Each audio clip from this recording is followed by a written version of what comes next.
Pistol seized in Trinity Land, St. Mary.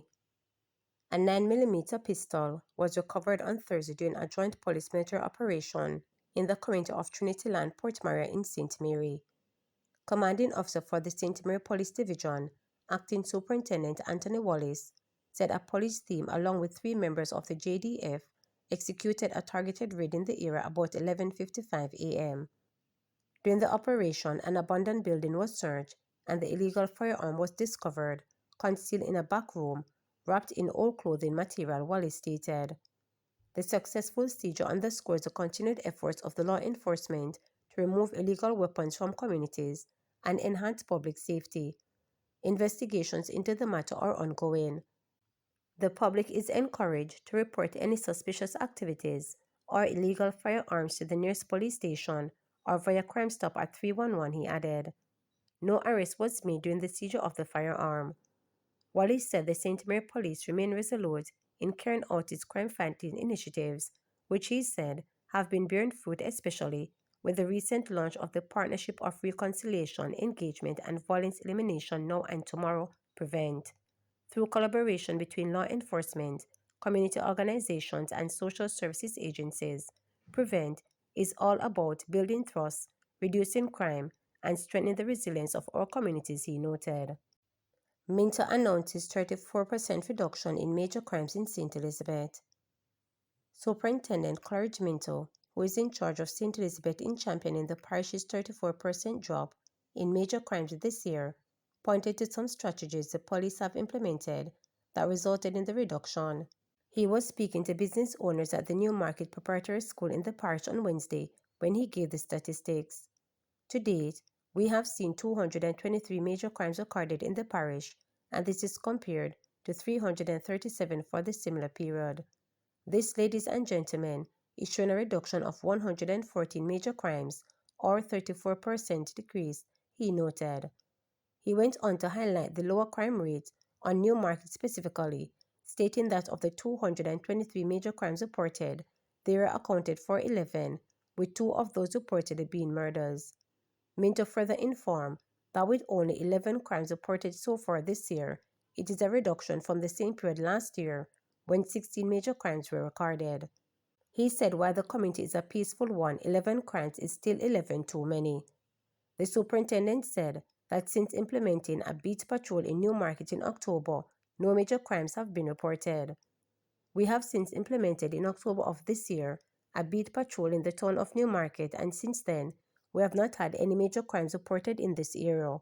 We, however, seen some areas of concern which we want to speak of: domestic disputes, threats, conflicts, and conflicts that could potentially lead to violence, Minto noted. And so I appeal to the citizens of this area to utilize the services of our Domestic Violence Center and the Restorative Justice Center that are located in Santa Cruz area in the parish, and they serve all communities, he added. Minto further stated that the police plan to implement other initiatives, including police youth clubs in the parish, something he hopes to begin in Newmarket. I would love to see in this community that we can implement a police youth club, also citizens association or neighborhood watch. We have those that we offer under the umbrella of the community safety and security section of the division, and so we are willing to speak to you further and to help you to establish neighborhood watches, he noted. Work underway to improve access to 2 St. Thomas communities. The government is moving to restore reliable access to the communities of Windsor Forest and Hagley Gap in St. Thomas through a critical road rehabilitation project.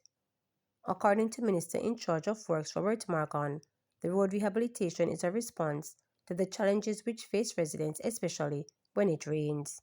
This investment in St. Thomas demonstrated the government's continued dedication to enhancing rural infrastructure and bridging the gap for communities island-wide, Morgan noted. Reliable road access is a convenience and a luxury everyone deserves to have. Projects have these enables residents to build stronger connections, seize more opportunities, and drive Jamaica's progress forward, added Morgan. The scope of work will include excavating damaged areas, constructing new drain features, and recreating the road embankment through the construction of the retaining walls. The project will also see a new base on the target section of the corridor, following as asphalted concrete work. The $30.6 million project being undertaken through the National Works Agency was originally scheduled to start on October 28, but faced a delay due to adverse weather conditions. Tough Norwood, now one of the safest communities in western Jamaica. The St. James Police are reporting that so far this year, there have been no murders in Norwood, where a zone of special operations was declared by Prime Minister Andrew Holness in June 2021. Since the start of the year, it is safe to say Norwood has been one of the safest communities in western Jamaica. We have not had one murder in the zones of special operation in Norwood since the start of this year. And this was not by chance, ladies and gentlemen. It was as a result of your effort that allow us so far have no murders in this zone, Deputy Superintendent of Police Ainsley McCarthy stated. He was speaking during last Saturday's night Christmas tree lighting ceremony in the community, hosted by the Jamaica Social Investment Fund, JSIF. It was held at a multi-purpose sports complex. What we're seeing is commendable. It is the assistance of you, the people, and so for Christmas present this year, we want to continue on the trend where Norwood remains one of the most secure communities in St. James by not having a murder this year. Ladies and gentlemen, we want to thank you for your assistance in policing Norwood, and we look forward to continue this trend in 2025, DSP McCarthy urged residents. He also lauded JSIF's Managing Director Omar Sweeney and his team for infrastructural work undertaken in the community as part of the social component of the Zozo. We need to give JSIF a round of applause for the work they have been doing in Norwood because it allows us to police the space much better, he stated. Speaking at the same ceremony, Commanding Officer for the 2nd Battalion, Jamaica's Regiment, Jamaica Defence Force, Lieutenant Colonel Anthony Lyside, said he is pleased with the outcome of their partnership with the Jamaica Constabulary Force to execute the Norwood Zozo.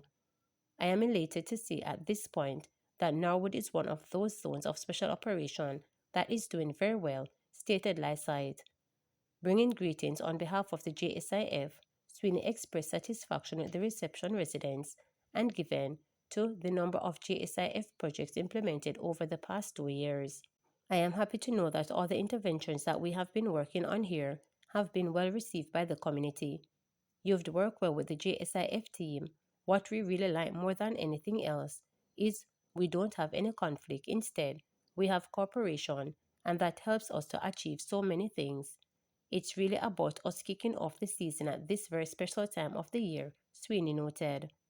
Deputy Prime Minister and Minister of National Security Dr. Horace Chang, who is also a Member of Parliament for St. James Northwestern, in which Norwood is located, told those gathered that the multi-purpose sports facility was the ideal location for the tree lighting ceremony.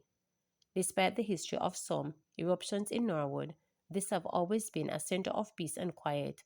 Norwood was a nice era where everybody was happy working together. We went through a rough period, but this is the football field, and we use a play field here until midnight. It is a good symbolic event to have the tree lighting ceremony here, which reflects peace, joy, and happiness, and a coming together, Dr. Chang noted. In justifying the Zozo in Norwood, when it was declared a year ago, the Prime Minister revealed that between 2019 and June 2021, about 66 murders were recorded in the community. He also noted that at the time, there were 6 gangs operating in the area, including the one at Norwood. There are currently 7 active Zozos across the island. Among them is the first one ever to be launched in Mount Salem, St. James on September 1, 2017. Remember to subscribe, like, share, and click the notification bell for daily updates.